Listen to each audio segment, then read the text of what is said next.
This is every parent's fear come true. Listen here. I have your daughter. You tell anyone. You call the cops, I'm gonna pump her stomach so full of drugs. I'm gonna have my way with her. Drop her in Mexico and you'll never see her again.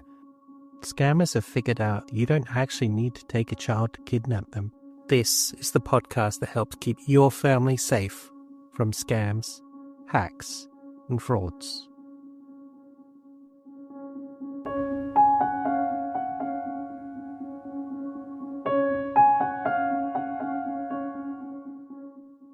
Help us protect your family by liking, subscribing, and leaving a review. Picture yourself in the place of Jennifer DeStafano. It's 4:50 p.m. in your hometown of Scottsdale, Arizona. The bustling of a busy Friday afternoon surrounds you as you pull into a car park. You're a mother of 4, with your husband and 2 of your children out of town. Amongst those away is 15-year-old daughter Brianna, also known as Bri.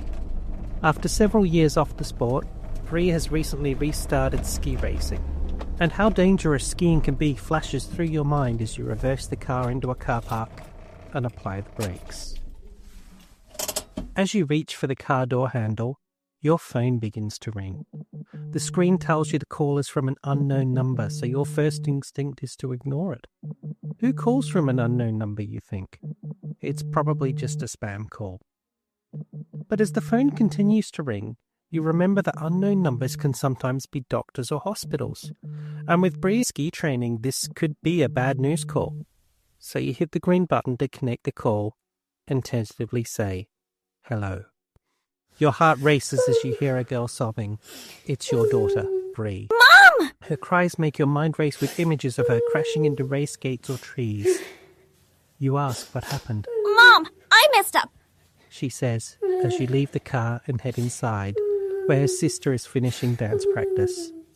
You ask again what happened, but a man's voice cuts in, barking orders. Lay down and put your head back. The man orders.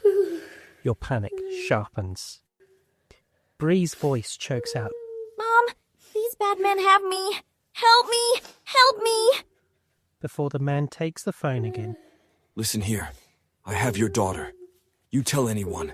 You call the cops, I'm gonna pump her stomach so full of drugs. I'm gonna have my way with her. Drop her in Mexico and you'll never see her again. He threatens. What would you do in this situation? Do you do whatever the caller wants? Do you call the police anyway? What Jennifer did was put the call on mute and start screaming for help. Several parents in the dance studio heard and surrounded her, listening to the call, which was now on speaker. You see your daughter, Aubrey, frozen in fear. One parent calls the police. Another comforts Aubrey. The kidnapper is still threatening, demanding $1 million. But I don't have $1 million, you explain. The kidnapper quickly lowered his demands to $50,000. As you negotiate, the parent who called the police returns. The police don't believe it's real. They suspect your daughter's voice was cloned. But you're sure it's Bri's voice and sobs. So you ask for instructions on how to transfer the funds. You will agree to being picked up in a white van with a bag over your head so you don't know where we are taking you. You better have all $50,000 in cash, otherwise both you and your daughter are dead. If you don't agree to this, you'll never see your daughter again. What would you do? Would you agree? At that moment, the parent comforting your other daughter brings her phone. Your husband is on the line. Bri is safely in bed. You're torn about what to believe. Your husband wakes Bri, who assures you that she's safe. Mom, I'm fine in bed. I have no idea what's going on. I'm safe. It's okay. The nightmare lasted just over 4 minutes, but its effects are lifelong.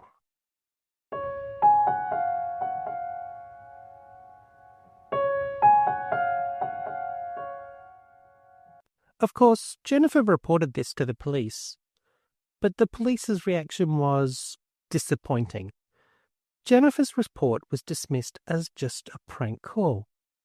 Police told her these scams happen often and offered to call her back from an unknown number, which seemed intended to reassure her. although it did little to address her concerns. I'd like to hear your views on why exactly the police responded this way. I just can't understand what they were hoping to achieve with this offer. As far as the police were concerned, no crime had actually happened because no one was physically kidnapped and no money was actually transferred. But I have a problem with this, and I wonder if you do too. The definition of fraud is an attempt to gain some sort of financial advantage through deception. If nothing else, this is surely attempted fraud, right? And can you imagine what would have happened if this scam had been paired with a SIM hijacking scam like we've covered before? Jennifer could have found herself in an unknown van with a bag on her head, headed to goodness knows where if she couldn't reach her husband or Bree. Jennifer is now afraid to answer the phone. She's terrified of the possibility that her voice will be cloned and used by scammers in the future, and the whole cycle will begin again. In fact, it almost did. Jennifer's mother received a call from someone with her brother's voice, requesting money to deal with a hospital bill following an accident. Jennifer's mother, however, was able to pick up that the caller didn't use the same types of words and sentences that her brother would.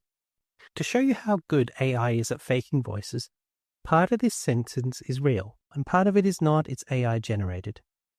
I'll put in the description which parts are real and which parts are fake. Can you tell the difference? And AI is only going to get better at this. Today it's audio, tomorrow it will be video.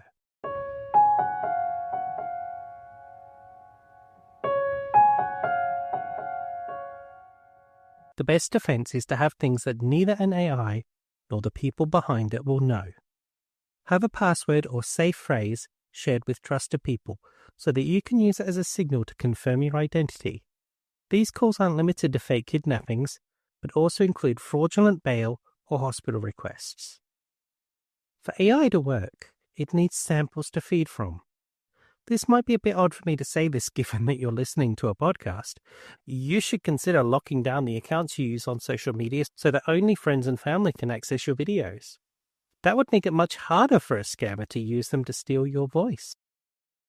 Don't share any information about any trips you're taking until after the trip is over. Scammers do watch people's social media profiles and take advantage of times they're away. If the fake kidnappers hadn't called when Bree was on the skiing trip, and if Jennifer wasn't worried about Bree being injured as part of her practice, she might not have answered the call. I've been C, and this has been Scams, Hacks and Frauds. Subscribe to help keep your family safe and share our stories with your friends and family to keep them safe too. You'll find transcripts and ways to listen on our website, www.scamshacksandfrauds.com.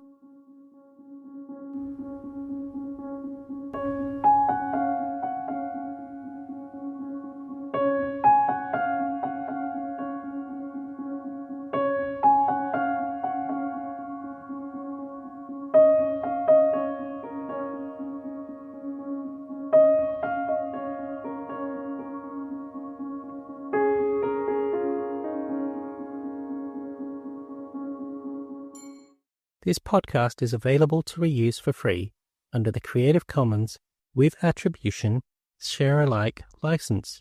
The music is not included in this license. For more information on the Creative Commons license, please visit creativecommons.org.